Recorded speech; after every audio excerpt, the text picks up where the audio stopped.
Eccoci qua ragazzi, bentornati sul canale, buona domenica a tutti. Polemiche a non finire sulla partita di ieri, Juventus-Verona, 2 gol annullati alla Juve, il pugno di Gatti a Djuric perché di pugno si deve parlare, episodi dubbi in area di rigore, tra Chiesa e Foloruscio, c'è un contatto con Terracciano Vlahovic, Rabiot, Foloruscio, ci sono alcuni episodi da analizzare. Volevo farlo con voi un attimo, anche se sono un tifoso del Napoli e si potrebbe creare il luogo comune. Sei un tifoso del Napoli, vai sempre contro la Juve. Prima di esporvi nei commenti, e vi invito ad avere un tantino di educazione, perché so che possono essere video che dividono ovviamente l'opinione pubblica, per i quali ci si può scagliare a spada tratta contro chi sta parlando. Vi invito a guardarvi il video, perché non dobbiamo fare l'errore di diciamo supportare i nostri colori e andare contro la Juve o contro un'altra squadra a spada tratta. Prima di cominciare ragazzi vi invito ad iscrivervi al canale come sempre e attivate la campanella delle notifiche se non l'avete ancora fatto, e un bel like a questo video, perché avrei potuto fare a meno di registrarlo, ma visto che dall'inizio che ho cominciato su YouTube e i video che ho caricato sul canale parlano da soli, ho sempre voluto cercare la verità o esprimere la mia opinione su episodi dubbi dal punto di vista arbitrale anche riguardo altre squadre, non solo la Juve, non solo il Napoli, non solo le squadre di testa, anche episodi dubbi che sono capitati in partite con squadre medio-piccole. Comunque ci arriviamo e andiamo a vedere cosa è successo ieri sera.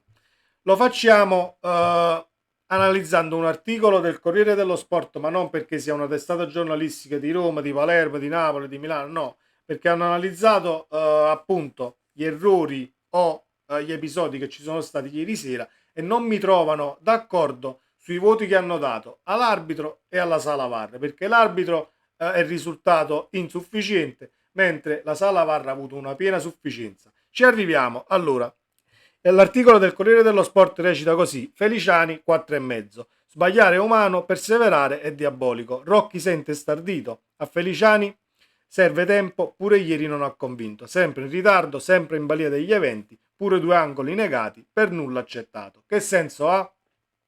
Quindi già era una designazione arbitrale forzata. Comunque il primo episodio che analizziamo prima, il gol annullato, il primo gol annullato alla Juventus per fuorigioco di Kean. Allora, la regola del fuorigioco è molto chiara. Quando si traccia la linea, anche se i tacchetti ovviamente risultano oltre la linea, è fuorigioco. Noi tifosi del Napoli ci siamo passati anche in Champions League l'anno scorso, eravamo contro il Liverpool fuori casa e l'orecchio di Ostigard, o il lobo dell'orecchio di Ostigard, era in fuorigioco. Gol ovviamente non regolare, da annullare nella maniera più assoluta, così come è stato il gol di ieri della Juve, annullato, decisione giusta in questo caso. Arriviamo al pugno di Gatti. Perché il VAR non ha visto in quel caso? Non ha visto perché forse era andato a prendere un caffè, non credo. Non ha visto perché non voleva infierire in un match che era già difficile da dirigere. Era una situazione che doveva analizzare solo l'arbitro in campo. Noi abbiamo visto il replay da casa e l'hanno visto tutti quanti che era una cosa da rivedere, e Gatti era da espellere perché c'è il pugno chiuso, quindi comportamento violento. Da regolamento dovrebbe essere rosso diretto. Arriviamo al secondo gol annullato alla Juve per la smanacciata di Kean nei confronti di Faraoni, dove Faraoni va a terra, poi si alza, vede come va a finire l'azione, la Juve segna e Faraoni si ributta a terra ritorcendosi così, le mani in faccia, eccetera, eccetera. Allora, da prova televisiva sia Gatti sia Faraoni. Gatti è da espellere, Faraoni potrebbe essere ammonito per quella simulazione da regolamento. Sono comunque 2 episodi che andavano rivisti e sanzionati nella maniera più assoluta. Poi se vogliamo andare, se vogliamo analizzare dal punto di vista etico la situazione, Faraoni fa una bruttissima figura a livello poi nazionale, perché ti hanno visto tutti quanti. Gatti lo conosciamo già, l'anno scorso su Kvaratskhelia è successa la stessa cosa, è un calciatore che marca sempre così, mettendo comunque le mani addosso all'avversario. Non parlo di mani addosso di scazzottate, parlo che marca con le mani comunque che vanno sempre a toccare il corpo dell'avversario, quando al giorno d'oggi dovresti essere quanto più pulito possibile. Ricorda Chiellini per determinati versi, però a livello di marcature e di bravura del difensore, perché Chiellini, al di là che poteva essere un rompiscatole, talvolta eticamente scorretto, a livello di marcature comunque resta un grandissimo difensore dal mio punto di vista. Quindi Gatti andava espulso, così come andava redarguito assolutamente Faraoni nel secondo gol annullato della Juventus.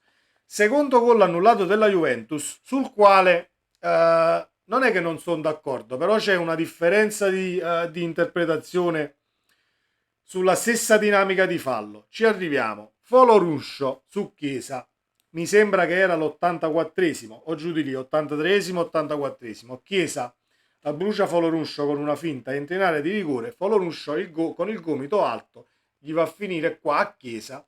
Chiesa non si butta a terra nel contatto diretto con il gomito, fa un passo avanti, vede che si allunga il pallone e poi si butta a terra. Forse è stata battezzata così la situazione, non è stato non c'è stata poi non c'è stato tempo, o non si è voluto andare a rivedere le immagini, perché appunto Chiesa secondo me doveva cadere sul contatto con il gomito. Però c'è un però, visto che c'è stato questo contatto con il gomito di Foloruscio su Chiesa, che dal mio punto di vista è calcio di rigore, se quello non è stato sanzionato, anche la smanacciata di Kin su Faraoni poteva non essere sanzionata, perché parliamo di due falli che non sono simili per la dinamica con la quale sono successi, però parliamo di una smanacciata quasi al volto, perché Faraoni comunque in faccia non ha preso proprio niente,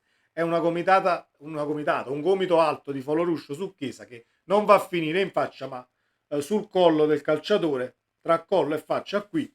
Quindi due episodi che sono tutti e due sanzionabili. Non è stato dato il calcio di rigore, mentre è stato annullato il gol della Juventus. In questo caso o convalidi il gol e non dai il calcio di rigore, oppure annulli il gol e dai il calcio di rigore alla Juve, perché comunque sono due falli pericolosi. Questa è la mia opinione. Quindi, al netto della situazione, forse manca anche un calcio di rigore alla Juve, senza che andiamo a fare sì perché Gatti e perché questo e per quell'altro. Sulla situazione di Gatti, ovviamente, bisogna dire, e concludo, giocatore da espellere nella maniera più assoluta. Il VAR doveva intervenire, quindi non è stato fatto, però sono situazioni che vanno comunque non a falsare un risultato, perché ieri sera la Juve meritava di vincere, c'era una sola squadra in campo, il Verona ha tirato mezza volta in porta, quindi non è che la Juve con aiutini abbia vinto la partita, però se tu mi espelli Gatti e la Juve rimane in 10 con un difensore che poi salta anche la prossima partita, possiamo renderci conto da soli che l'andazzo del match poteva essere diverso, così come la Juve in 10 uomini poteva fare una gran partita e vincere 4-0. Fatto sta che quando succedono gli episodi bisogna sanzionarli, visto che c'è la tecnologia, c'è l'aiuto del VAR, ci sono le telecamere e c'è tutto disponibile oggi nel 2023. È incredibile che siamo qui ancora il giorno dopo a parlare di questi episodi dubbi che non vengono sanzionati. L'ultima cosa, al VAR praticamente il Corriere dello Sport da 6,5. Non esiste. Bene sul gol annullato in fuorigioco Diversa l'interpretazione sul gol annullato della Juve con il calcio di rigore che poteva esserci tra Foloruscia e Chiesa. Malissimo su non avvisare l'arbitro sulla situazione di Gatti. È la stessa cosa che noi possiamo anche analizzare, per esempio, una partita con un fallo di reazione e diciamo un comportamento violento. Il 2006, se senza VAR poi allora, ma se non ci fossero stati il quarto uomo, il guardaline diciamo a richiamare l'arbitro, anche la testata di Zidane sarebbe passata inosservata. Quindi serve la massima attenzione. Io non me la prendo nemmeno con gli arbitri, perché sempre la Juve è un luogo comune, diciamo, da non cavalcare, perché bisogna analizzare le situazioni per come sono e bisogna cercare la verità in base ad un regolamento. Non è stato fatto ieri, ma eh, credo che non avrebbe comunque intaccato il risultato finale, perché la Juve ha giocato molto meglio del Verona. Il Verona ha cercato di fare la partita per portare il punto a casa. Ovviamente sei a Torino, cerchi di fare il massimo possibile per portare punti.